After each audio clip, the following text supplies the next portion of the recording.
Hello student, स्वागत है आपके अपने यूट्यूब चैनल रस्तोगी कोचिंग में। तो आज के इस वीडियो में क्लास 10 के गणित प्रश्नावली 12.2 के बारे में अध्ययन करेंगे। तो 12.2 अभ्यास शुरू करने से पहले जो है इस अभ्यास का सभी सूत्रों के बारे में अध्ययन करेंगे कि इस अभ्यास में कौन कौन से सूत्र लागू किया जाएगा। तो आप सभी विद्यार्थी पहले सूत्र को याद रखिएगा, क्योंकि जब सूत्र आपको याद होगा तो प्रश्न हल करने में कोई भी आपको दिक्कत नहीं होगा। तो यहाँ सबसे पहले लिख लीजिए आपका नोट, और नोट में पहला सूत्र लिख लीजिए दीर्घ त्रिज्यखंड का क्षेत्रफल। तो दीर्घ त्रिज्यखंड का क्षेत्रफल का सूत्र क्या होता है? तो सूत्र है पाई आर का स्क्वायर कोष्टक में 360 माइनस थीटा बटा क्या होता है 360 होता है। तो पहला सूत्र जो है आप सभी विद्यार्थी अपने कॉपी में क्या कर लीजिए, नोट कर लीजिए। तो अब सीखेंगे यहाँ पे दूसरा सूत्र। अब दूसरा सूत्र क्या है? तो यह ऊपर ध्यान दीजिए, यह दीर्घ त्रिज्यखंड है। अब यहाँ पे लिखेंगे लघु। क्या कहेंगे? लघु माने क्या होता है? छोटा होता है, और दीर्घ माने क्या होता है? बड़ा होता है। तो अब यहाँ लिखेंगे लघु त्रिज्यखंड का क्षेत्रफल। त्रिज्यखंड का क्षेत्रफल अब इसका सूत्र क्या होता है? तो मेन सूत्र है, सूत्र को पहले आप लोग याद रखिए। इसका सूत्र होता है थीटा बटा, ये बहुत आईएमपी सूत्र है, क्योंकि इसी सूत्र की सहायता से कई प्रश्न लगने हैं।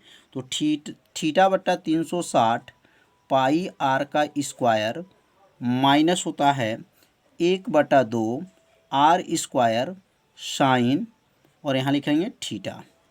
यह सूत्र जो है बहुत ही आईएमपी है, क्योंकि इसी सूत्र के सहायता से जो है आपको लगभग में जो है 4 से 5 प्रश्न को हल करना है। तो इस सूत्र को जो है आप लोग अपने कॉपी में क्या कीजिए, नोट भी कर लीजिए और इसको याद भी कर लीजिए। तो प्रश्न जो सूत्र नंबर 2 जो है समाप्त हो गया। अब यहाँ सूत्र नंबर 3 समझेंगे।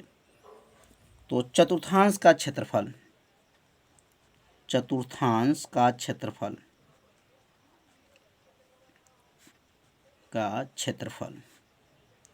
तो चतुर्थांश का क्षेत्रफल का सूत्र होता है 1/4। क्या होता है? 1/4 पाई आर का स्क्वायर।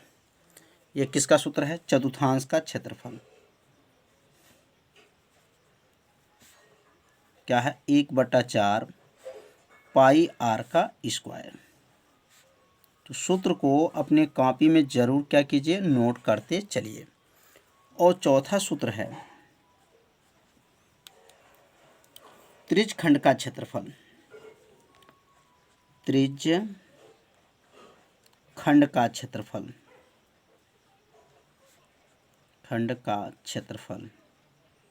तो त्रिज्यखंड का क्षेत्रफल का सूत्र क्या होता है? 1/2 यल आर होता है।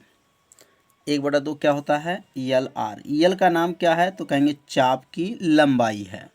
यल का नाम क्या है? चाप की लंबाई। और आर का नाम क्या है? त्रिज्या।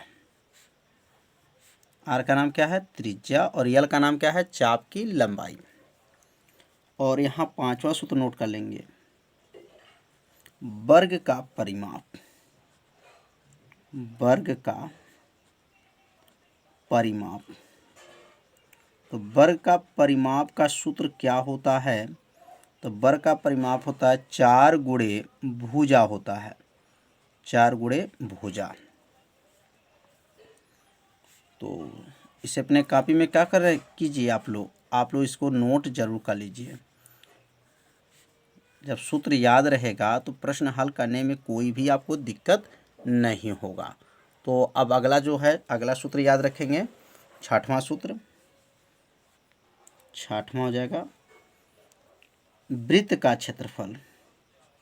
तो वृत्त का क्षेत्रफल तो आप लोग को याद होगा, नहीं याद है तो इसको याद रखिएगा। वृत्त का क्षेत्रफल होता है पाई आर का स्क्वायर। क्या होता है? पाई आर का स्क्वायर। और अर्धवृत्त का क्षेत्रफल अगर पूछा जाए तब क्या होगा? तो ये तो वृत्त का क्षेत्रफल बता रहे हैं, अब यहाँ लिख लीजिए अर्धवृत्त का क्षेत्रफल। यहाँ लिखेंगे अर्धवृत्त का क्षेत्रफल।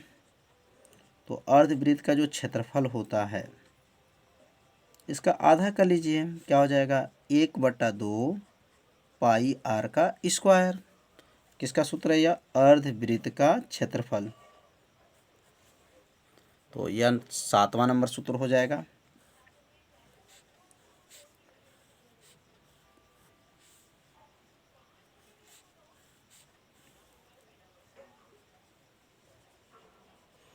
और यहाँ पे 8वां सूत्र, लास्ट सूत्र है यह है। सूत्र जो है इस चैप्टर का समाप्त हो गया। अगर कहा जाए संगत वृत्तखंड, देखिए नाम को ध्यान दीजिए, संगत क्या है? वृत्तखंड का क्षेत्रफल।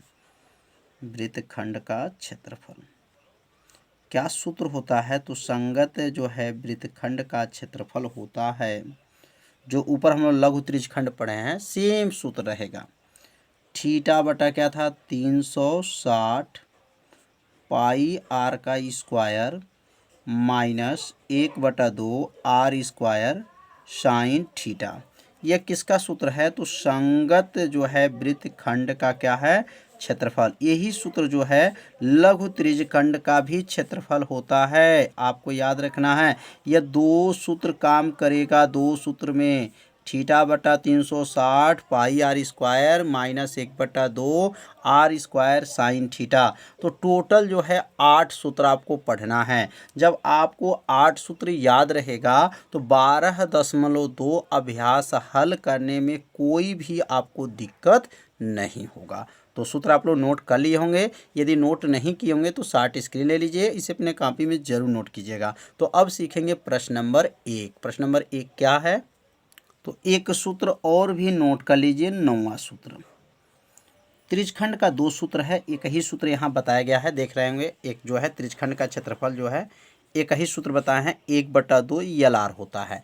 जब चाप की लंबाई और त्रिज्या दिया रहेगा तो यह सूत्र का प्रयोग करेंगे। यदि आपको कोण दिया रहेगा तब क्या प्रयोग करेंगे, तो उसको भी सूत्र को लिख लिया जाए। तो यहाँ लिखेंगे 9वां सूत्र हो जाएगा त्रिज्यखंड का क्षेत्रफल। त्रिज्यखंड का क्षेत्रफल, त्रिज्यखंड का क्षेत्रफल जो है क्या होता है? तो 2 सूत्र त्रिज्यखंड का है, तो दोनों सूत्र को ध्यान देना है। जिसमें कोण दिया रहेगा ये जो है यह प्रयोग करेंगे जो बताया जा रहा है। थीटा बटा क्या होता है? 360 ही होता है। और यहाँ लिख लेंगे पाई आर का स्क्वायर। जब ये कोण दिया रहेगा, मतलब 60 अंश, 30 अंश, 40 अंश का या 50 अंश का जो भी कोण बनेगा, तो यह सूत्र का प्रयोग करेंगे। और जब चाप की लंबाई दिया रहेगा तो ऊपर जो सूत्र बताया गया है उसका प्रयोग करेंगे। तो 2 सूत्र जो है त्रिज्यखंड का है। तो अब सीखेंगे पहला प्रश्न। तो पहला प्रश्न क्या है? तो पहला प्रश्न है 6 सेमी त्रिज्या वाले एक वृत्त के त्रिज्यखंड का क्षेत्रफल ज्ञात कीजिए जिसका कोण 60 अंश है। अभी हम लोग बताए हैं सूत्र क्या? त्रिज्यखंड का क्षेत्रफल बताया गया है जिसमें कोण दिया रहेगा। तो यहाँ पर त्रिज्या क्या है? 6 सेमी त्रिज्या है। तो त्रिज्या को किससे प्रदर्शित करते हैं? तो त्रिज्या को जो है आर से प्रदर्शित करते हैं। किससे? आर से। तो यहाँ लिखेंगे आर बराबर जो मान दिया गया है वह 6 सेमी दिया गया है। कितना दिया गया है? 6 सेमी। तो त्रिज्या का मान जो है 6 सेमी है। और कोण कितना दिया गया है? तो कोण थीटा बराबर जो है 60 अंश दिया गया है। अब यहाँ पे सूत्र लिखेंगे त्रिज्यखंड का क्षेत्रफल। त्रिज्यखंड का क्षेत्रफल, त्रिज्यखंड का क्षेत्रफल का सूत्र क्या होता है? तो त्रिज्यखंड का क्षेत्रफल का सूत्र होता है थीटा बटा 360। क्या लिखेंगे? थीटा बटा 360 पाई आर का स्क्वायर। ये किसका सूत्र है? तो त्रिज्यखंड का क्षेत्रफल का सूत्र है। आज ही बताया गया सूत्र। यदि आप सूत्र नोट किए होंगे तो देखिएगा 9वां सूत्र को नोट किए होंगे, थीटा बटा 360 पाई आर का स्क्वायर, यही बताया गया है। तो अब यहाँ मान रखिए थीटा का मान कितना है बताइए? तो थीटा का मान 60 ही है। तो थीटा की जगह पे 60 अंश रखेंगे, बटा हो जाएगा नीचे क्या है? 360 है। पाई का मान आप सभी विद्यार्थी जानते होंगे क्या होता है? 22 बटा जो है 7 होता है। और आर का मान इसमें देखिए 6 है, तो यहाँ 6 का वर्ग कर देंगे। क्यों यहाँ वर्ग क्यों करेंगे? क्योंकि 2 घात है तो इसलिए 2 घात कर लेंगे। अब ये 0 से 0 कट जाएगा और 6 से जो है 36 कट जाए, 6 छक्के 36। तो अब क्या बचेगा यहाँ पर? ऊपर यहाँ बचा 22 22 गुणे 6 बचा, और नीचे क्या बचा है, नीचे बचा है 6 गुणे 7 बचा। देखिए 6 है और 7 है। अब चाहे तो यहाँ से 6 से 6 को भी काट दीजिए, 6 से 6 भी कट गया। अब बचेगा क्या, तो बचेगा यहाँ पर 22 गुणे 6। क्या बचेगा, 22 गुणे 6, और नीचे क्या बचा, बटा में बचा 7। तो समझ में आ रहा होगा, बहुत आसान है, बस थोड़ा सा आपको ध्यान देंगे आपको याद हो जाएगा, और लगाना भी आप लोग सीख लेंगे। तो अब क्या होगा, 6 में जो है 22 का जब गुणा करेंगे तो 6 दूनी 12, और 6 दूनी 12 एक 13, 132 बटा में क्या हो गया 7। तो यही जो है इसका आंसर आ जाएगा। तो क्षेत्रफल जब भी पूछा जाएगा तो लास्ट में आप लोग लिखना है वर्ग सेमी। क्या लिखेंगे, वर्ग, और आयतन जब पूछा जाता है तो घन लिखा जाता है। तो यहाँ क्षेत्रफल में क्या लिखेंगे, लास्ट में वर्ग सेमी। जैसे सवाल सेमी में है तो वर्ग सेमी लिखिएगा, अगर सवाल मीटर में है तो वर्ग मीटर लिखिएगा। क्या लिखेंगे यहाँ पर, वर्ग मीटर। जब मीटर में हो तो मीटर में, सेमी में हो तो सेमी में। तो प्रश्न नंबर 1 जो है आप लोग अच्छे से समझ लिए होंगे। तो इसे अपने कॉपी में क्या कीजिए, आप सभी विद्यार्थी जरूर नोट कर लीजिए। तो अब हम लोग सीखेंगे प्रश्न नंबर 2। प्रश्न नंबर 2 क्या है, तो यहाँ पे देखेंगे प्रश्न नंबर 2 क्या है। एक वृत्त के चतुर्थांश का क्षेत्रफल ज्ञात करना है। एक वृत्त के क्या ज्ञात करना है, चतुर्थांश का क्षेत्रफल ज्ञात कीजिए, जिसकी परिधि 22 सेमी दिया गया। अब ध्यान दीजिए, यहाँ पर परिधि का मान 22 दिया गया है, और चतुर्थांश का क्षेत्रफल क्या है पूछा जा रहा है।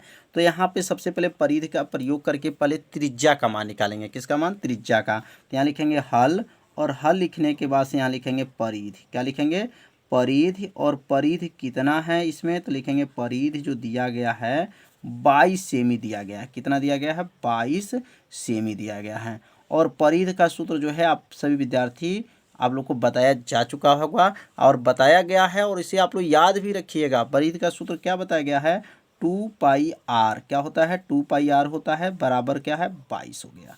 अब यहाँ मान रखेंगे 2 गुणे पाई का मान क्या हो जाएगा 22/7 गुणे आर का मान हमें मालूम नहीं है, आर का मान निकालना है, बराबर क्या होगा 22 हो जाएगा।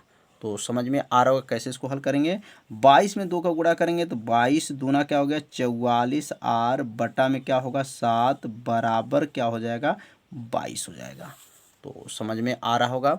अब 7 में जो है 7 से क्या करेंगे 22 में गुणा कर लेंगे। तो क्या लिखेंगे यहाँ पर 44 आर बराबर 22 गुणे 7। तो आर बराबर क्या है, तो आर बराबर होगा 22 गुणे 7 बटा, और ये बटा में इसको नीचे भेज देंगे क्या 44 को, नीचे चला जाएगा 44। अब ये 44 जब नीचे चला जाएगा तो 22 से जो 44 कट जाएगा, तो 22 दूनी 44 कितने बार में गया है 2 बार में। तो आर का मान कितना आ गया, आर का मान जो है 7/2 जो है सेमी आ गया। तो आर का नाम क्या है, तो त्रिज्या है।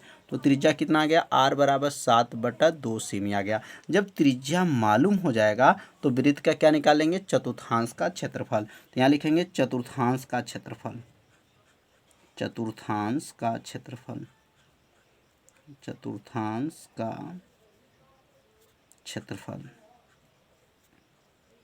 तो चतुर्थांश का क्षेत्रफल क्या होता है, तो 1/2, 1/4 होता है। ध्यान दीजिएगा, बताया गया चतुर्थांश क्षेत्रफल क्या होता है 1/4 पाई आर का स्क्वायर। किसका सूत्र है यह, चतुर्थांश का क्षेत्रफल 1/4 पाई आर का स्क्वायर।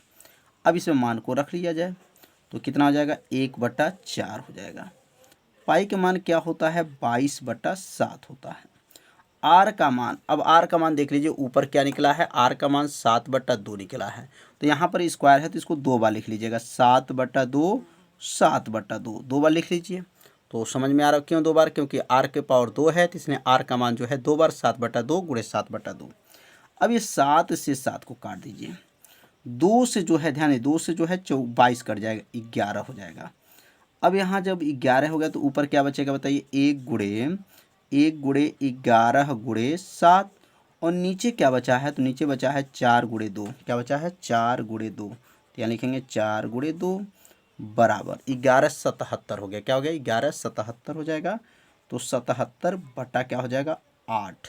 तो 77/8 जो निकल गया, ये किसका क्षेत्रफल है, तो चतुर्थांश का क्षेत्रफल है। और यहाँ इसका मात्रक क्या होता है वर्ग सेमी। क्या होता है, वर्ग सेमी होता है। ये किसका मात्रक है? तो क्षेत्रफल का मात्रक होता है। लास्ट में आपको क्षेत्रफल का मात्रक को लिखना होता है। तो क्षेत्रफल को वर्ग लिखेंगे और त्रिज्या देखेंगे, अगर सेमी में है तो सेमी लिखा जाता है और मीटर है तो मीटर में लिखा जाता है। तो 77/8 जो है वर्ग सेमी जो है चतुर्थांश का क्षेत्रफल हो जाएगा।